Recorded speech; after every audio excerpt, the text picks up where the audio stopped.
Life is a journey, filled with challenges, opportunities, and unexpected moments. But with the right strategies, we can find meaning, purpose, and fulfillment along the way.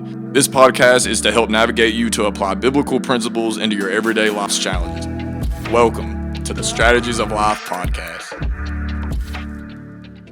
And me and Will earlier were talking about last Sunday how the sermon was about applying the blood and the importance of it.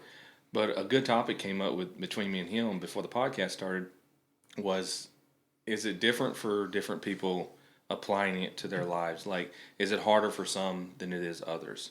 So like you hear the message, it's almost like the Dave Ramsey program, right? It sounds good, it looks good. Some can maybe take that and it's easy to run with the program. But let's just say you take a, married couple, one likes to spin, the other one don't. And I know, they talk about that. It's a lot harder for them to apply that to their life. Even though, let's say you have 100 people listen to the service. We all go home, we're under different circumstances. Either, right. I don't know, there might be a problem in the marriage, there might be a problem at work, there might be a season that we're going through. And so to me, I would think that it would be harder for some to apply that, what they learned out of that service, what they heard out of that service, to their life. And it might be harder for some than it is others. And so I think it's important sometimes to not expect a whole body to move all at once, because you're going to have to train some. You got to start back further back. You might can hear the importance of applying the blood to your life. Again, like I used earlier, an example in the Dave Ramsey program, sounds good, looks good, but it didn't work for everybody, And to even put myself out there, I think I tried the Dave Ramsey program twice. But when I bring it home, I bought this beautiful package home that's supposed to, be great. But because of things I had going in my life, I didn't apply it. I wasn't able to apply it. Probably could have applied it if I tried a little harder, but I just had all this stress hitting me from every angle. So my mind was wandering today thinking about this service. It's great. It's good stuff. It's just good teaching. But what do we do when we leave here, when we go home? What do we do with it? Mm-hmm. Are we applying it to our lives? Because really that's where it's important. You can pay for the Dave Ramsey program for 6 years and be broke. Sounds good, looks good. It's meant to help you prosper. Right. And it's like the pastor's message is, it's meant to help us grow and develop and prosper in our lives. But if we can't apply it, and not to be so hard on some, it's just they don't know how to apply it. Right. If you're stuck in this mindset, you're stuck in the same thing every day, you may feel like that your world is in a box. Mm-hmm. How do you apply something so wonderful and so large to this little bitty box that you feel like you don't have room for anything else? So I would think having a conversation with someone today that they sort of asked me in the lines of that question was, well, I don't have the resources you have, and that's what they told me. And I wasn't offended by that, but I was like, if you would have known me 20 years ago, right. I was in the same place you were. Mm. But it takes that day where you wake up and you say, I got to expand my thinking. Right. You got to make room so you can apply the larger things to your life. But I think what's important is understanding that, let's just say you're going through a divorce. How do you apply something like a message that's meant to be beautiful, but you don't feel beautiful? Right. Your life don't feel perfect. You don't feel like it's growing. Right. What do you do? I feel like different people go through stuff at like different times, though. Like you said, like different. Everybody and there's like, yeah, and it's like, it is kind of hard though, because I don't really know exactly what I'm trying to say, but I'm following what you're saying. Yeah. But like, I guess like I don't know how to, like, what's the answer to that? Because like we all come to church. Like, we all hear the same message, but it's like you said, there's like 100 people here, over 100 people here. Everybody hears the same message, but every single person is going to do something different with that exact message. Yeah. Or take something different from it. Yeah. So, I don't really know, like, what advice to, like, give somebody exactly that's kind of going through that, or, like, what exactly to say, how to, like... I would say that's why it's important to surround yourself with the body. With the church, because where you're not in a good season to apply it to your life, you're surrounded by people that are in that good season. It gives you the strength. It gives you the strength, and sometimes you got to ride on someone else's coat, and that comes with faith, that comes with prayer, that comes with just different things in life. Sometimes you're not strong enough, and you have to ride on someone else. And that, at least that's the way the body is supposed to be set up. The body, the church. And everybody goes through that. Different phases of life, seasons of life. Well, like sometimes you're weak, sometimes you're strong. Right. Sometimes you're lost. Sometimes you're absolutely clueless. Well, it's like Brother Wilbank said, if you haven't been through it, hold on, it's coming. Right. And it is, it's coming. And so, and that, I know I was talking to Cody the other day about talking to the youth about how important it is to stay part of the church and part of the vine, part of the body, the importance of it. And that was one thing that stuck out in my mind was at their age, mom and daddy's taking care of them. That and they're bills are paid, they don't have to go through all that. And there's a lot of seasons, as you know, when you're young, there's a lot of seasons you're going to go through as you go through life, and they just don't see it yet, We've sort of gone through the forest and kind of got out, we kind of learned a way out of things, or got smart enough to climb the tallest tree to see what's ahead, and they're just roaming around. So, it shouldn't stop at a service. Yeah. Like, you should take it home and apply it and think on it and ponder on it. Because I feel like, let's be honest, like, plenty of people come to services every Sunday morning, every Sunday night, every Wednesday night. Are people actually like taking that home and actually dwelling on it and trying to apply it, or does that stop? Like, do you just hear it and that's just it? You hear it and you're so done. You're not a doer, right? Well, I used to do this years ago. I used to make notes during service, and it dawned on me one day that I was having all these problems in my personal life.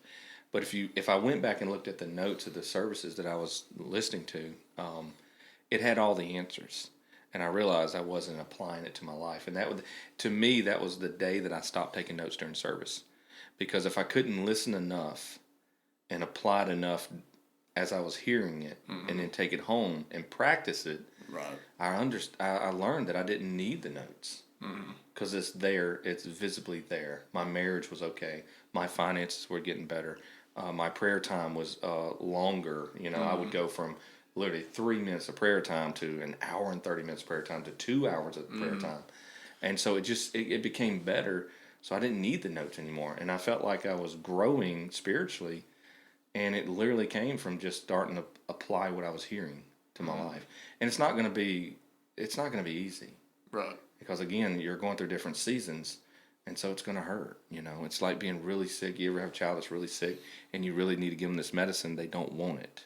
They don't desire it. Refuse it don't it. taste good. It don't look good to them. Right. They're going to pitch a fit, but if you could just get it in them, that it'll begin to heal. Right. It'll begin to heal them. And so that's a lot of what I think about when I hear some of these services, because I still go through seasons in my life, and there has been Sundays I would show up at church and I'm hearing him preach, and I'm hearing all these people around me amening and clapping, and really inside I feel empty. I feel like, well, that must be great for them. But right now, I don't feel like I'm in that place. Right. So it is kind of one of those things where I have to stop and realize that even though I'm not in that season, I still need to focus on what's being said. So what advice would you give to somebody that's like currently in that situation, that comes to church every single Sunday, never really fully, because there's times in my life, obviously everybody goes through it, but it's like you come to service after service sometimes, and it's like you want to care and you want to get involved and you want to understand the message, but you just can't, and you're trying to grasp it, but it's really not feeding you. And everybody goes through it, if we're being completely honest. But I guess what advice would you give to somebody that's going through that really comes to church, really seeks an answer and tries, and they listen to the message, but even if they wanted to apply it, you know what I'm trying to say? Yeah, they can't really begin to actually. I would say it was never meant for us to battle things alone. The number one thing that the enemy looks to do is to separate us, distance from each other, get us to the part to where we feel defeated. Isolated. And it was never meant to be that way. You get isolated, like you just said. You get to yourself, and then you're going to feel defeated. The best thing you can do is go to the church, find someone you can connect with, find someone that that's going through a better season than you, and connect. And that goes back to being important of staying part of the body of the church. It was never meant for us to fight a battle alone. The Bible says, though one may be overpowered, two can defeat themselves. A cord of 3 strands is not easily broken. There we go. Unity is better though. There's strength in Yes. unity for sure. Right.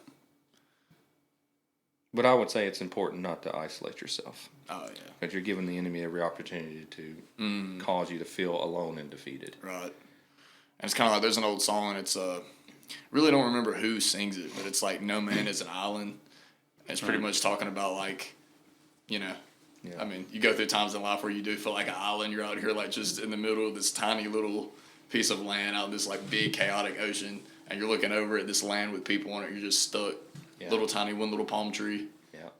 One of the things that I've noticed growing up in church is the one thing that keeps someone from opening up to another is they felt like that they would look down upon them. Mm-hmm. Their ministry would be hindered because every time that person would look at them, like, oh, you actually struggled with that. I think a lot of it just comes from like shame. Like a lot of times you come to church and it's not a good perspective to have on church, but sadly it's just kind of culture and society, I guess. But like we do come to church, and especially like newcomers that come to church, like obviously it's intimidating because you look at these people that seem like they have their life, have everything quote together. unquote, all their lives together. They're in a suit and tie, or their hair looks good, beard looks good, you know, everything looks right, and like it's easy to be intimidated by that, especially for a newcomer. Well, that goes to what you were talking about the other day when we were talking about when you have a visitor come in and, I don't know, tattooed up, they look rough, look like they came just off the streets, which that's the way it should be. That's what we're here for. Oh yeah. Right. But it was like a good thing that you brought up was that they are revealing on the outside what we all fight on the inside. Exactly. You know, God helps us, and that blood covers us, and our sins are covered under that.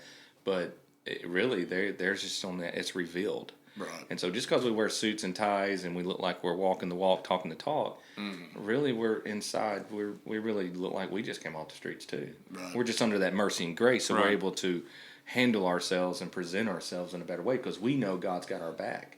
Right. And so that would be the difference between if someone ever says, well, y'all look like y'all have it, you know, perfect, you know, you had this, you're born with a silver spoon in your mouth, whatever the case may be. It's not that. It's just that we are covered now. We feel like we got God backing us up. So now we can walk proudly and say, yes, I messed up, but I don't have to reveal that portion of me anymore. Right. I don't have to be that person anymore. A lot of times when they say that, the whole time in your mind you're thinking, you think I've got it all together. Right. Yeah. The whole time in your mind you're completely broken and Right. in a million pieces. And anyone can relate to that too. Right. You know, and also you said a while ago too, pride, you know, kind of opening up and, you know, getting help from someone from the church. You know, years ago when I would be in that mindset of I didn't want to go and reveal my battle because I felt like that people Don't looked want up anybody to to me. know. Yeah. And so if I revealed this battle, it's like that was it. Like my reputation is done. And like, it kind of makes you feel weak.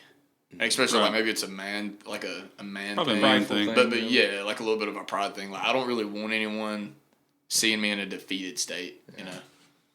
So it's kind of hard to sometimes go to people and admit that you're defeated or admit that you're deflated. It can be hard.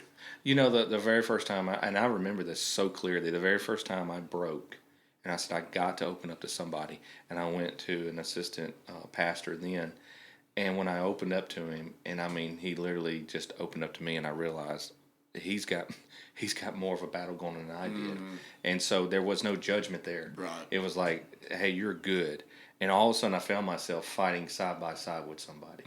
And then I connected with somebody else that was going through a battle. And before you knew it, we had this group of men.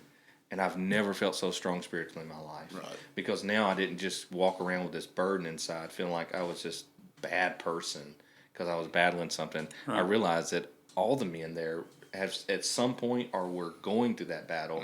But the difference was as we linked up. And what I found is there's power in that.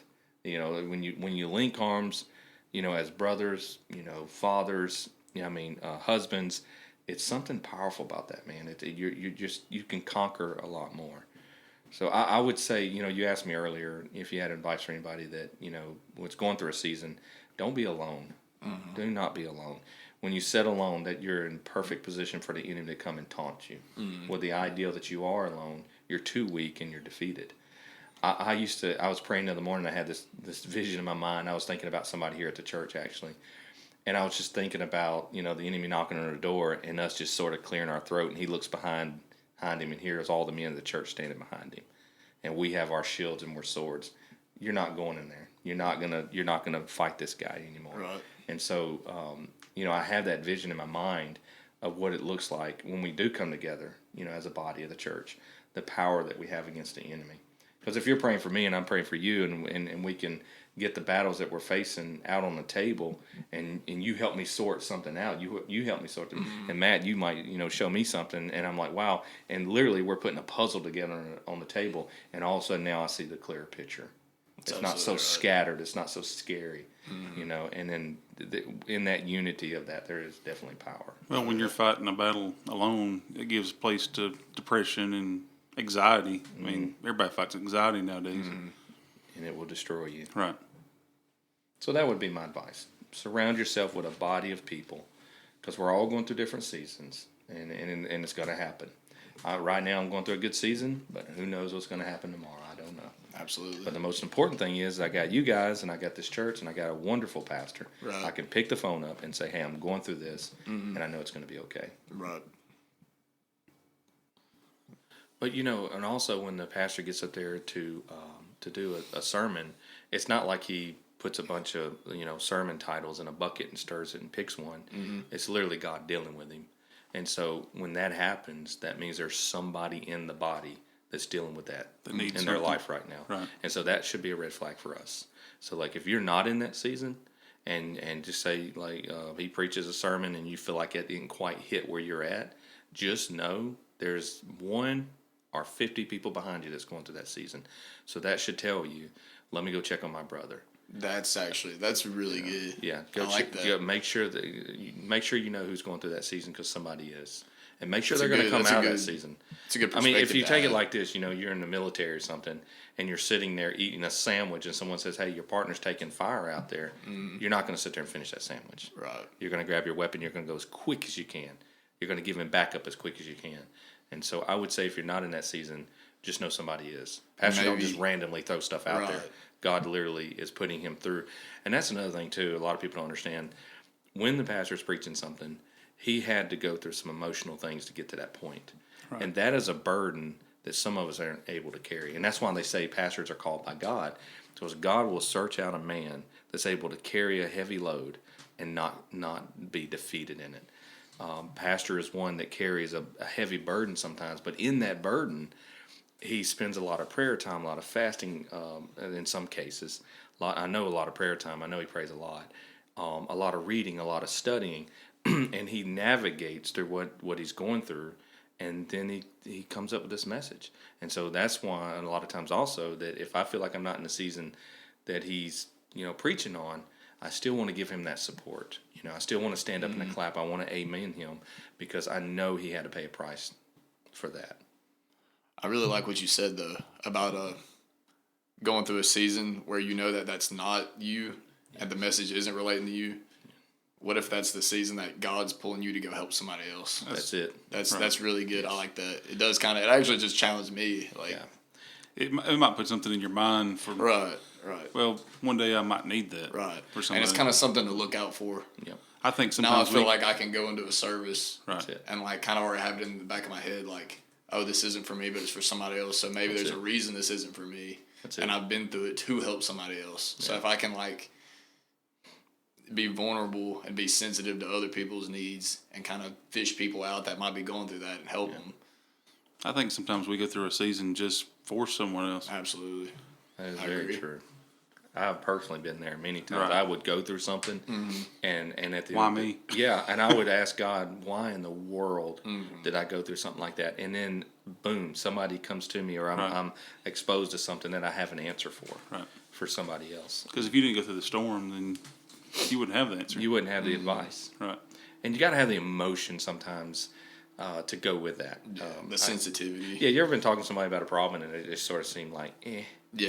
They give you advice, but it's like, I don't know, go try that. It's not really from the heart. Yeah. You can tell whenever somebody's, like you said, sincere, and it's actually from the heart, and there's some emotions and sensitivity behind it. Man, many times when I've poured out my problems to somebody and I seen tears in their eyes, man, to me that was already, I felt strength, because I knew that person was already feeling what I was feeling a little bit, that pain.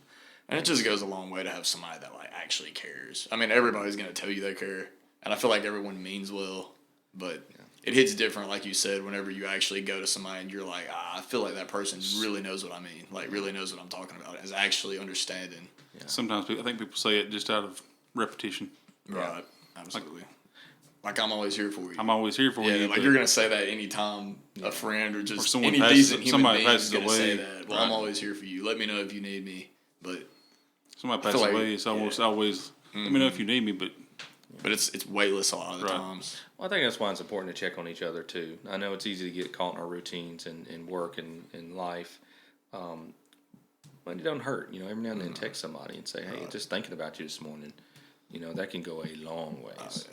You know, I used to tell people that if I text you in the morning and ask how you doing or I'm praying for you, then literally it probably meant I was going through something. But I wanted to become that person that I was looking for. So if I wanted somebody to come knock on my door and visit me because I needed somebody, I would literally go find somebody to go knock on their door and say, "Hey, I'm here," and I would become that person that I was looking for. And I mean, that gave me strength. That ministered to me more, and I would find that it ministered to me in a way that I was able to overcome some of my problems. Because when I would sit somewhere and they would pour out what they were going through, and I would be on my way home thinking, "Thank you, Lord, I'm not going through that. So my problem's not so large now." makes you feel better about yourself. It makes me feel very blessed. It's like I was going through this problem that to me it seemed like a mountain, but now I'm going my way home looking at this little pebble in my hand, Right. thinking, "Wow, that wasn't as big as I thought." Right. And so it always made me grateful. So I was always very careful that if I was going through something, number one, don't isolate yourself.